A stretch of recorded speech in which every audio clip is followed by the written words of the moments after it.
فراز میرا 13 سالہ چچا زاد کزن تھا۔ چچا چاچی کی حادثاتی موت کے بعد ابا اسے گاؤں سے شہر ہمیشہ کے لیے اپنے گھر لے آئے۔ میری عمر اس وقت 19 سال تھی۔ فراز جب ہمارے گھر آیا تھا ہر وقت روتا رہتا تھا۔ اس کا صدمہ ہی بہت بڑا تھا۔ اس نے ماں باپ کو کھویا تھا۔ میں اسے چھوٹے بھائی کی طرح سے سمجھتی تھی، اس لیے اس غم کے موقع پر میں اسے گلے لگا کر تسلی دینے لگتی، اس کے آنسو پونچھتی، اسے کہتی کہ تم میری امی کو اپنی امی سمجھ لیا کرو۔ جب وہ چچی کو یاد کر کے سسکیاں بھر بھر کر امی امی پکارتا تو میرا اور امی کا دل کٹ سا جاتا تھا۔ امی بھی اسے بہت پیار کرتی تھیں، لیکن وہ مجھ سے زیادہ اٹیچ ہونے لگا۔ کئی گھنٹے وہ مجھ سے چچی کی باتیں کرتا تھا۔ میرے چچا نے ہر چیز اس کے نام لگا رکھی تھی، اس لیے اسے زمینوں کے کرائے آتے تھے، اور وہ پیسے اتنے ہوتے کہ اس کے اخراجات کے ساتھ ہمارے گھر کے بھی کئی اخراجات پورے ہونے لگے۔ میرے والد کا کاروبار بس مناسب سا تھا، ہم بامشکل ہی اپنی ضروریات کو پورا کر پاتے تھے، لیکن اب تو جیسے ہمارے گھر میں بہت سی سہولیات آنے لگی تھیں، کیونکہ زمینوں کی کاشت کا سارا پیسہ ابا کے پاس آتا تھا۔ فراز اکثر شام کو مجھ سے کہتا کہ میں اس کے ساتھ آنکھ مچولی کھیلا کروں، کنچے کھیلا کروں۔ میں بھی اس کا جی بہلانے کے لیے اس کے ساتھ کنچے کھیلنے لگی، اور وہ مجھ سے ہی پڑھنے لگا تھا۔ میں بھی اپنے والدین کی اکلوتی ہی بیٹی تھی، مجھے تو جیسے ایک بھائی مل گیا تھا۔ میں بی اے کے آخری سال میں تھی، اس لیے کالج کبھی کبھی ہی جاتی تھی، گھر پر ہی پڑھ لیا کرتی تھی۔ کھانے کی ذمہ داری امی نے میرے سر پر ڈال رکھی تھی، اس لیے اسکول سے آتے ہی وہ سیدھا کچن میں چلا آتا۔ میں اس وقت اسی کے لیے روٹی بنا رہی ہوتی، وہ آتے ہی میرے گلے میں باہیں ڈال دیتا۔ صبا جی، آج کیا بنایا ہے آپ نے میرے لیے؟ وہ بڑے لاڈ سے پوچھتا۔ میں اسے کہتی، پہلے اپنے کمرے میں جاؤ اور نہا دھو کر آیا کرو، تم کیا سیدھے کچن میں چلے آتے ہو؟ تو میری بات پر مجھے غور سے دیکھتے ہوئے کہنے لگتا، اس لیے کہ اسکول سے آنے کے بعد مجھے سب سے پہلے آپ کو دیکھنے کی خواہش ہوتی ہے۔ آپ کو کیا پتا آپ میرے لیے کیا ہیں؟ شاید وہ مجھ سے اس لیے اتنی محبت کرنے لگا تھا کہ اس کے ہر غم میں نے اس کے آنسو پونچھے تھے۔ 1 سال ہو چکا تھا اسے ہمارے گھر میں رہتے ہوئے، اب تو وہ 10ویں جماعت میں آ چکا تھا، اس لیے اسے میری شاید عادت سی ہو گئی تھی۔ سچ تو یہ تھا کہ میرا بھی دل اس کے بغیر نہیں لگتا تھا۔ میں اسے بالکل چھوٹے بھائی کی طرح ہی سمجھتی تھی، لیکن مجھے اس کی محبت کی شدت کا اندازہ اس وقت ہوا جب میرا خالہ زاد کزن خالہ کے ساتھ ہمارے گھر آیا تھا۔ وہ مجھ سے بڑا تھا اور بچپن سے ہی امی اور خالہ نے ہمارے رشتے کی بات کر رکھی تھی۔ اس بات کا علم مجھے اور میرے خالہ زاد عمیر کو بھی تھا، اس لیے ایک دوسرے کے لیے جذبات ہمارے درمیان پروان چڑھ چکے تھے۔ اس کی نوکری لگی تو خالہ مٹھائی لیے عمیر کے ساتھ ہی ہمارے گھر پہنچ گئیں۔ عمیر کی چھوٹی بہن بھی ساتھ آئی تھی۔ عمیر کافی ٹائم کے بعد ہمارے گھر آیا تھا۔ میں کچن میں چائے کا اہتمام کر رہی تھی، فراز بھی کچن میں کھڑا میری مدد کر رہا تھا۔ وہ کباب فرائی کر رہا تھا اور میں چائے بنا رہی تھی، باقی سب چیزیں میں تیار کر چکی تھی۔ آج سب کچھ عمیر کی پسند کا بنایا تھا۔ میں فراز سے ہی باتیں کر رہی تھی جب عمیر مٹھائی لے کر کچن میں ہی آ گیا۔ اسے دیکھ کر میری نظریں حیا سے خود ہی جھکنے لگی تھیں، چہرہ گلنار ہونے لگا تھا۔ اس نے مٹھائی کا ڈبہ میرے سامنے کیا، کہنے لگا، تم نے مجھے مبارکباد نہیں دی۔ میں ڈبے میں سے مٹھائی اٹھانے لگی تو عمیر نے وہ پیچھے کر لی، پھر اس میں سے ایک برفی اٹھا کر میرے منہ کے قریب کر دی۔ میرے ہاتھ سے کھاؤ، مجھے اچھا لگے گا، آج تو ویسے بھی امی خالہ سے بہت خاص بات کرنے آئی ہیں۔ عمیر کی بات نے مجھے شرمانے پر مجبور کیا تھا۔ میں نے تھوڑی سی برفی ہی اس کے ہاتھ سے کھائی تھی، پھر عمیر کی بات کو نظر انداز کیے چائے کپوں میں ڈالنے لگی۔ مجھے نہیں معلوم تھا کہ فراز کو عمیر کی باتیں اور رویہ برا لگ جائے گا۔ عمیر میرے پاس ہی شیلف سے ٹیک لگائے کھڑے مجھ سے کہنے لگے، صبا پوچھو گی نہیں کہ امی کس خاص کام کے لیے آئی ہیں؟ میں جانتی تھی عمیر کو بس اپنی جاب لگنے کا انتظار تھا، یقیناً اب بات شادی کی ہونی باقی تھی، لیکن میں انجان سی بن گئی۔ عمیر کی نظروں کی ورفتگی سے میرے دل کی دھڑکنوں کے تار بجنے لگے تھے۔ میں نے پوچھا، کس خاص کام کے لیے آئی ہیں؟ عمیر مسکرانے لگا، تمہیں ہمیشہ کے لیے اپنا بنانے کے لیے۔ پتہ ہے صبا، میں نے نوکری لگتے ہی امی سے کہہ دیا تھا کہ اب میرے صبر کا اور امتحان نہ لیں، میری صبا کو میرے گھر لانے کا انتظام کریں۔ عمیر کی شوخیاں عروج پر تھیں جب فراز کی چلانے کی آواز پر ہم دونوں اپنی ٹرانس سے باہر آئے تھے۔ کباب فرائی پین میں ہی جل کر خاک ہو چکے تھے اور فراز کے ہاتھ پر گرم آئل چھلک کر گر گیا تھا۔ اپنا ہاتھ دوسرے ہاتھ سے دبائے وہ چلانے لگا۔ میں اور عمیر اس کے پاس آ گئے۔ میں نے اس کا ہاتھ پکڑ لیا۔ اس کا ہاتھ سرخ ہو رہا تھا، اس کی آنکھوں سے آنسو بہہ رہے تھے۔ عمیر نے فراز کا ہاتھ میرے ہاتھ سے پکڑ لیا۔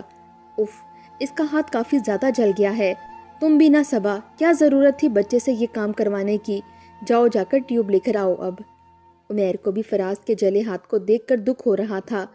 وہ منہ بند کیے بس ضبط کے مراحل سے گزر رہا تھا، بس اس کے آنسو بہہ رہے تھے۔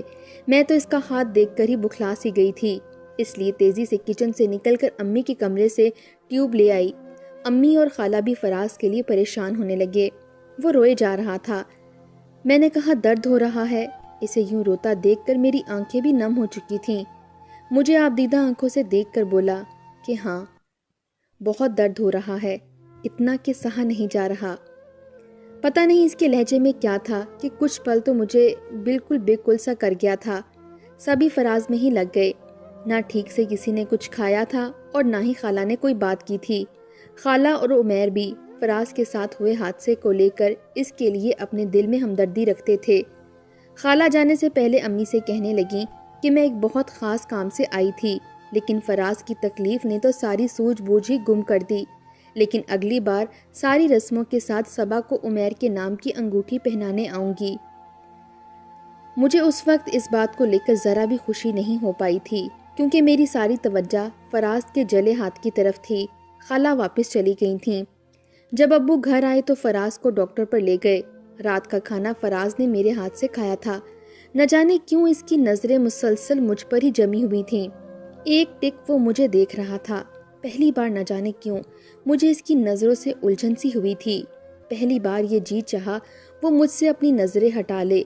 میں نہیں جانتی تھی کہ اس کی نظروں میں کیا تھا، لیکن میں مسلسل ایک الجھن کا شکار ہی رہی تھی۔ اس کے بعد سے تو یہ سلسلہ جاری سا ہونے لگا تھا۔ فراز کی باتیں مجھے عجیب سی کشمکش میں ڈالنے لگی تھیں۔ مجھ سے کہتا کہ صبا جی دعا کریں میں جلدی سے بڑا ہو جاؤں۔ میں اس کی بات سے حیرت سے مسکرانے لگی۔ میں نے کہا تم بڑے ہو کر کیا کر لو گے؟ کہنے لگا اپنے ابا کا سارا کام سنبھالوں گا، بہت سارا پیسہ کماؤں گا، عمیر بھائی سے بھی زیادہ، اور پھر یہ کہہ کر وہ چپ ہو گیا۔ اور پھر کیا؟ بتاؤں گا کبھی آپ کو۔ پہلے مجھے یہ بتائیں کہ آپ کو عمیر بھائی اور مجھ میں کون زیادہ اچھا لگتا ہے؟ اس کے سوال نے مجھے مشکل میں ڈال دیا تھا۔ میں کیسے اپنے منہ سے عمیر کا نام لے سکتی تھی؟ ہم مشرقی معاشرے میں رہنے والی لڑکیاں تو منگیتر اور شوہر کا نام لینے میں بھی شرم محسوس کرتی ہیں۔ میں نے کہا یہ کیسا سوال ہے؟ تم میرے لیے چھوٹے بھائی جیسے ہو اور عمیر منگیتر ہے۔ لیکن وہ بضد سا ہونے لگا کہ میں اسے بتاؤں مجھے ان دونوں میں سے کون زیادہ پسند ہے۔ میں اس کے سامنے عمیر کا نام نہیں لے سکتی تھی، اس لیے کہہ دیا کہ مجھے تم بہت اچھے لگتے ہو، عمیر سے بھی زیادہ۔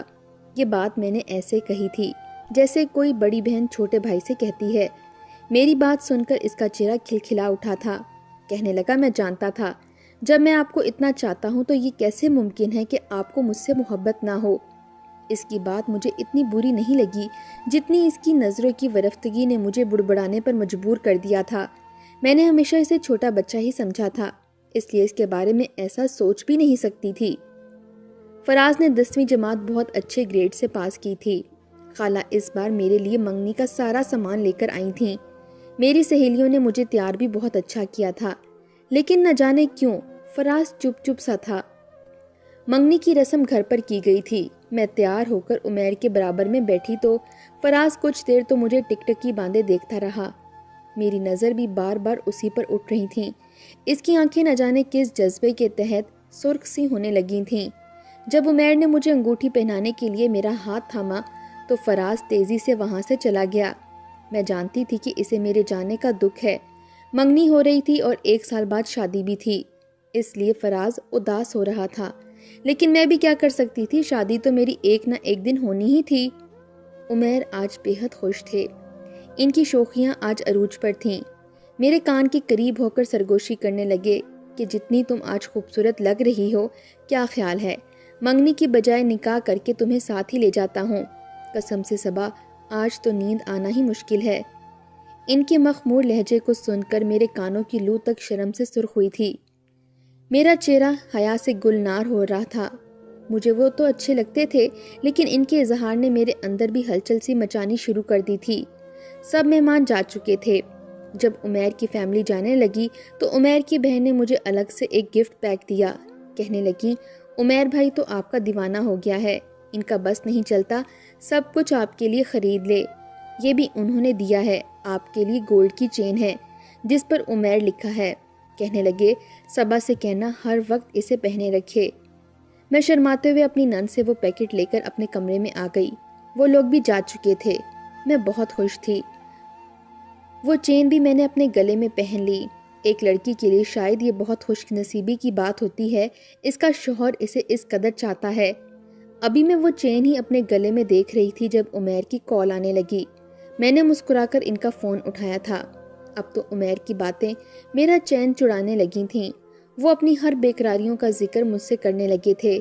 ان کی باتوں کا سحر تھا کہ میں فراز کو یکسر نظر انداز کر گئی تھی، حالانکہ میں جانتی تھی کہ وہ اپنے کمرے میں بیٹھا رو رہا ہوگا، لیکن اس وقت مجھے عمیر کی باتوں میں دلچسپی تھی۔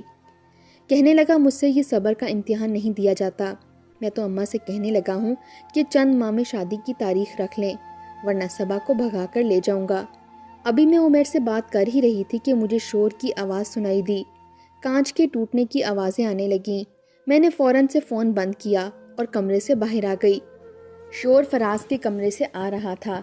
امی ابو بھی منگنی کے فنکشن سے تھکے ہوئے تھے، اپنے کمرے میں سو چکے تھے، اور اب فراز کے کمرے سے شور سن کر وہ بھی لاؤنج میں آ گئے تھے۔ میرے والد نے فراز کا دروازہ بجانا شروع کر دیا، لیکن اس نے دروازہ نہیں کھولا تھا۔ چلا چلا کر رو رہا تھا، اپنے کمرے میں موجود کانچ کی چیزوں کو پٹک پٹک کر توڑ رہا تھا۔ کہہ رہا تھا، میں آج خود کو ختم کر لوں گا، آپ لوگ میری صبا جی کو مجھ سے جدا کر دو گے۔ یہ سن کر تو میری رنگت ہی اڑ گئی تھی کہ کہیں وہ خود کو کچھ کر ہی نہ بیٹھے۔ میں نے دروازہ کھٹکھٹایا۔ میں نے اسے اپنی قسم دے کر کہا کہ دروازہ کھولو۔ کہنے لگا، نہیں کھولوں گا، آپ کو مجھ سے پیار ہی نہیں ہے، جب ہی مجھے چھوڑ کر جا رہی ہیں۔ جب میں مر جاؤں گا تو شوق سے شادی کر لیجیے گا۔ اس کی باتیں اور جنون دیکھ کر میرے ہوش ہی تو اڑ گئے تھے۔ میں ابھی بھی یہی سمجھ رہی تھی کہ اسے میرے دور جانے کا دکھ ہے، میرے بعد وہ اکیلا ہو جائے گا، اسے ایک دوست، ایک بہن کی ضرورت تھی، لیکن میں بھی کیا کر سکتی تھی؟ وہ اندر سے چلا کر بولا تھا۔ میری والدہ بھی رونے لگی تھیں۔ اس کے جنون کا یہ رنگ تو ہم سب نے پہلی بار دیکھا تھا۔ سب کی جان پر بن گئی تھی کہ کہیں خود کو نقصان نہ پہنچا لے۔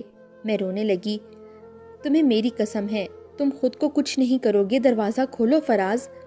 میں سوچ بھی نہیں سکتی تھی کہ وہ اس قسم کا بھی کوئی قدم اٹھا سکتا ہے۔ میں نے ہاتھ جوڑ کر روتے ہوئے اس کی منت سماجت کی، تب جا کر اس نے اپنا دروازہ کھولا تھا۔ وہ بری طرح سے رو رہا تھا، آنکھیں سرخ، ناک سرخ۔ مجھے روتے دیکھ کر بے اختیار میرے گلے لگ گیا۔ مجھے اپنے ساتھ یوں بینچ لیا کہ اگر وہ مجھے چھوڑے گا تو میں کہیں بھاگ جاؤں گی۔ اس کا دل اس وقت تیزی سے دھڑک رہا تھا۔ کہنے لگا، اتار پھینکیں یہ انگوٹھی، وہ شخص کون ہوتا ہے آپ سے شادی کرنے والا؟ کسی چھوٹے بچے کی مانند وہ پھوٹ پھوٹ کر میرے ساتھ لگا رو رہا تھا۔ میری والدہ آگے بڑھیں اور فراز کو مجھ سے دور کیا اور اپنے ساتھ لگا لیا۔ وہ ان کے ساتھ بھی لگ کر رو رہا تھا۔ کہنے لگا، خدا کے لیے تائی اماں، میرے ماں باپ کو اللہ نے مجھ سے چھین لیا ہے، میری صبا جی کو مجھ سے مت چھینے۔ میری والدہ اسے سہلانے لگیں۔ مجھے اپنے کمرے میں جانے کا اشارہ کیا۔ میں واپس اپنے کمرے میں چلی گئی۔ میں تو اس قدر پریشان تھی کہ بیان سے باہر تھا۔ کیا ہو گیا تھا فراز کو؟ کیوں اس طرح سے ریئیکٹ کر رہا تھا؟ ابھی میں اسی الجھن میں تھی کہ میرا موبائل بجنے لگا۔ میں نے فون پکڑا تو عمیر کی کال تھی۔ میں اس وقت جس ذہنی الجھن کا شکار تھی، عمیر سے رومانوی باتیں نہیں کر سکتی تھی۔ میں نے یہی سوچا کہ اسے کہہ دوں گی کہ مجھے نیند آ رہی ہے، کسی اور دن بات کروں گی، لیکن میرے فون اٹھاتے ہی وہ مجھ پر بھڑک اٹھے۔ کہنے لگے، کب سے تمہیں مسلسل فون کر رہا ہوں، اچانک سے فون بند کر کے کہاں چلی گئی تھی؟ پہلی بار ان کا لہجہ بڑا سخت تھا۔ میں انہیں کیا بتاتی میں کس الجھن میں مبتلا ہو چکی ہوں۔ میں نے کہا، امی کی طبیعت اچانک خراب ہو گئی تھی، مجھے ان سے جھوٹ بولنا پڑا، یہی بہانہ مجھے اس وقت سوجا تھا۔ یہ سن کر عمیر چپ سے ہو گئے۔ پھر اپنے رویے پر معذرت کرنے لگے، امی کی خیریت پوچھنے لگے، مجھ سے اپنی باتیں کرنے لگے، لیکن میں ذہنی انتشار کا شکار ہو چکی تھی۔ ایک طرف عمیر جلد شادی پر بضد تھے، دوسری طرف فراز اس سچائی کو قبول کرنے کے لیے تیار نہ تھا کہ میں ہمیشہ اس کے پاس نہیں رہ سکتی۔ آخر مجھے کبھی نہ کبھی تو شادی کرنی ہی تھی۔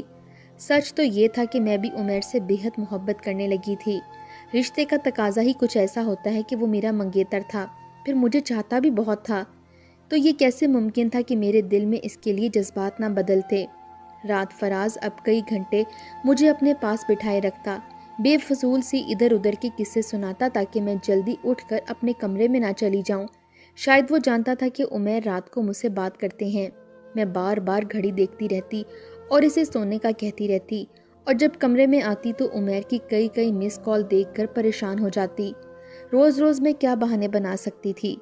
ایک بار عمیر کہنے لگے، تم مجھے نخرے دکھانے لگی ہو، تمہیں مجھ سے محبت ہی نہیں ہے۔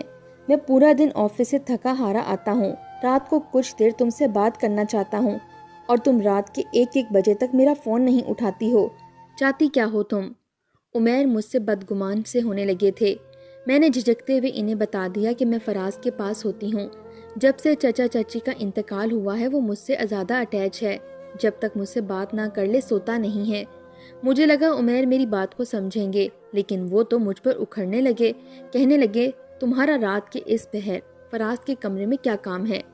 میں نے کہا، کیا ہو گیا آپ کو عمیر؟ چھوٹا بچہ ہے وہ، مجھے بڑی بہن سمجھتا ہے۔ وہ کہنے لگا، اتنا بھی چھوٹا نہیں ہے، بس آج کے بعد تم اس کے کمرے میں نہیں جاؤ گی۔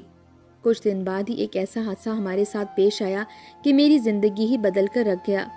میری شادی کی تاریخ پکی ہو چکی تھی، 15 دن بعد شادی تھی کہ عمیر کا ایکسیڈنٹ ہو گیا۔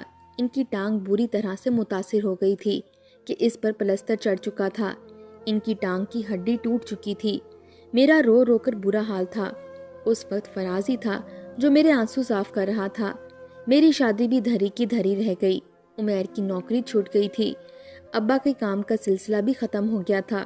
جب سے چچا کی زمینوں کے پیسے آنے لگے تھے، ابا نے اپنے کام پر توجہ دینی چھوڑ دی تھی۔ عمیر کی ٹانگ کا آپریشن کروانا بہت ضروری تھا، لیکن خالہ کے حالات ایسے نہ تھے۔ پھر ابا نے سوچا کہ اگر فراز اپنی زمینوں کا کچھ حصہ بیچ دے تو اس سے عمیر کا آپریشن بھی ہو جائے گا اور میری شادی بھی۔ لیکن مسئلہ یہ تھا کہ وہ 18 سال کا نہیں تھا، لیکن اگر اس کی شادی کسی بالغ 18 سال کی لڑکی سے ہو جاتی تو وہ وصیت کے مطابق وہ لڑکی فراز کی جائیداد کی مالک فراز کی اجازت سے بن سکتی تھی۔ اس لیے جب یہ بات مجھ سے میری والدہ نے کہی تو میں حیرت کے سمندر میں غوطہ زن ہوئی تھی۔ میں نے کہا، امی، اسے بھائی سمجھتی ہوں، ایسا ہرگز نہیں کر سکتی۔ امی نے کہا کہ دوسرا کوئی راستہ نہیں ہے ہمارے پاس، عمیر کا آپریشن بھی بہت ضروری ہے جس پر لاکھوں پیسے چاہیے۔ میں نے کہا، فراز بھی مجھے بہن سمجھتا ہے، آپ کیوں ہمارا امتحان لے رہی ہیں؟ امی کہنے لگی، بس نکاح ہی تو کرنا ہے، چند دن بعد پاور آف اٹرنی تمہیں مل جائے گی تو ہمارے سارے مسئلے حل ہو جائیں گے۔ میں نے کہا، عمیر کبھی یہ برداشت نہیں کریں گے۔ امی کہنے لگی، وہ خود بے حد مجبور ہے، اسے سب بتا دیا ہے میں نے، اسے کوئی اعتراض نہیں ہے۔ مجھے یہ سب اچھا نہیں لگ رہا تھا، لیکن میں خاموش ہو گئی۔ مجھے لگا فراز بھی مجھ سے مجبوراً ہی نکاح کر رہا ہوگا۔ وہ اس وقت 16 سال کا تھا اور میں 21 برس کی۔ نکاح میں نے سادہ سے لباس میں کیا تھا کیونکہ یہ صرف نکاح تھا اور کچھ نہیں۔ لیکن نکاح کے چند دن بعد ہی فراز مجھ سے کہنے لگا، صبا جی، تیاری کر لیں، ہم گاؤں جا رہے ہیں۔ میں نے کہا، گاؤں کیوں؟ کہنے لگا، زمینوں کا کام تو وہیں جا کر ہوگا۔ میرے والدین بھی گاؤں جانے کو تیار تھے تاکہ فراز کا سب کچھ میرے نام لگ جائے، لیکن فراز نے منع کر دیا، کہنے لگا، تایا جی، بس چند دن کی بات ہے، وکیل کو پیپر تیار کرنے پڑیں گے اور ہم سائن کر دیں گے، آپ وہاں جا کر کیا کریں گے؟ گاؤں میں کراچی کے مقابلے میں زیادہ سردی ہے اور آپ تو ایسے موسم میں بیمار ہو جاتے ہیں۔ یہ بات سچ بھی تھی، اس لیے میں نے بھی اپنے والدین کو منع کر دیا۔ وہ مجھے اپنے ساتھ گاؤں اکیلے ہی لے کر گیا تھا۔ 15 گھنٹے کا تھکا دینے والا سفر کر کے میں گاؤں پہنچی تھی۔ چچا کا گھر فراز نے اپنے کزن سے کہہ کر صاف کروا لیا تھا۔ میں تھکن سے بے حد چور تھی، لیکن فراز نے مجھے ایک فینسی جوڑا لا کر دے دیا، کہنے لگا، میرے سارے ننہال والے میری دلہن کو دیکھنا چاہتے ہیں، اس لیے اسے پہن لیں۔ میں نے وہ جوڑا پہن لیا۔ اس کے بہت سے رشتہ دار ملنے آئے تھے۔ رات تک میں تھکن اور نیند سے بے حال ہو چکی تھی، اس لیے اپنے کمرے میں چلی گئی۔ میرا ارادہ اب آرام کا تھا، اس لیے جیسے ہی میں الماری سے اپنا عام لباس بدلنے کے لیے نکالنے لگی، میرے کمرے کا دروازہ کھلا تھا۔ فراز میرے کمرے میں داخل ہوا اور کمرے کا دروازہ بند کر دیا۔ میں تو اس کی اس حرکت پر ٹھیک سے حیران بھی نہیں ہو پائی تھی جب وہ میرے پاس پہنچ گیا۔ میرے ہاتھ سے وہ عام لباس پکڑا اور واپس الماری میں رکھ دیا۔ اتنی بھی جلدی کیا ہے آپ کو صبا؟ پہلی بار اس نے مجھے صرف میرے نام سے پکارا تھا۔ میں نے کہا فراز، میں بہت تھک چکی ہوں، میں سونا چاہتی ہوں۔ میری بات پر وہ مسکرانے لگا۔ ایسے کیسے سو سکتی ہیں آپ؟ مجھے آج آپ سے بہت ساری باتیں کرنی ہیں، یہ بتانا ہے میں آپ سے کتنی محبت کرتا ہوں۔ میرا ہاتھ بڑی بے تکلفی سے اس نے پکڑا تھا اور مجھے بیڈ پر لے جا کر بٹھا دیا۔ اس کے بدلتے تیور دیکھ کر میرا دل دھڑکنا بھول گیا تھا۔ میں نے کہا، تم جاؤ یہاں سے فراز، مجھے تم سے کوئی بات نہیں کرنی۔ لیکن وہ تو یوں تھا جیسے میری کسی بات کا اس پر کوئی اثر نہ ہو۔ کہنے لگا، اس رات کا بڑی بے چینی سے میں نے انتظار کیا ہے۔ کیسے ممکن ہے کہ میں آپ کو چھوڑ کر چلا جاؤں؟ نکاح کیا ہے میں نے آپ سے، مجھے میرا حق چاہیے۔ اس کی بات نے میرے ہوش ہی اڑائے تھے۔ میں نے کہا، تم جانتے ہو یہ نکاح میری مجبوری تھی، میں عمیر سے۔ میری باقی کی بات اس نے میرے منہ پر ہاتھ رکھ کر مکمل ہونے سے روک دی تھی۔ صبح میں اپنی قسمت پر آنسو بہا رہی تھی۔ جسے آج تک میں بچہ سمجھ کر پیار کرتی تھی، اس کی بے باکیوں کو بچہ سمجھ کر نظر انداز کرتی رہی۔ وہ مجھے بہن سمجھتا ہی نہیں تھا۔ وہ جب سے ہمارے گھر آیا تھا میری محبت کو غلط انداز سے لے رہا تھا۔ اس کی محبت میرے لیے وہ جذبات رکھتی جو ایک عام مرد کسی عورت کے لیے رکھتا ہے۔ رات بھر اس نے مجھے یہ اچھی طرح سے سمجھا دیا تھا کہ وہ میرا کیا لگتا ہے۔ اس نے اپنا ہاتھ جان بوجھ کر اس دن جلایا تھا تاکہ عمیر مجھ سے دور رہے۔ میری منگنی پر ہنگامہ بھی اسی لیے کیا، مجھے عمیر سے دور رکھنے کے لیے کیا تھا۔ وہ مجھے اپنے پاس بہانے سے بٹھائے رکھتا تھا تاکہ یہاں تک کہ میں عمیر سے بات نہ کر سکوں۔ ایکسیڈنٹ بھی اسی نے عمیر کا کروایا تھا۔ وہ جانتا تھا کہ میرے ابا کے پاس کچھ نہیں ہے اور عمیر بھی نوکری کے بغیر خالی ہاتھ ہے، اس لیے میرے ماں باپ اس سے جائیداد کی لالچ میں میرا نکاح کر دیں گے۔ وہ مجھ سے کہہ چکا تھا کہ اب وہ واپس شہر نہیں جائے گا اور نہ ہی اپنا کچھ بھی میرے نام کرے گا۔ میں اس کی بیوی ہوں، وہ مجھ سے محبت کرتا ہے، اس لیے مجھے اس کے ساتھ ہی رہنا ہے۔ جو رشتہ وہ میرے ساتھ قائم کر چکا تھا عمیر تو مجھے قبول کرتے بھی نہیں۔ فراز کہنے لگا، قصور آپ کا بھی ہے صبا، کیونکہ آپ نے مجھے کبھی بھی اپنے قریب آنے سے منع نہیں کیا، مجھ پر کبھی کوئی حد بندی نہیں لگائی، اس لیے ممکن ہی نہیں تھا کہ میں آپ کو کسی اور کا ہونے دیتا۔ میں رو رہی تھی اس لیے کہ میں نے محبت صرف عمیر سے کی تھی، لیکن رشتہ مجھے فراز سے نبھانا تھا۔ اب یہ سوچ رہی تھی کہ میں نے صرف اس سے ہمدردی کی تھی جو مجھے بہت مہنگی پڑ گئی تھی، یا شاید اس کی بات ٹھیک تھی، وہ میرا سگا بھائی تو تھا نہیں۔ میں نے کیوں اسے خود سے بے تکلف کیا تھا؟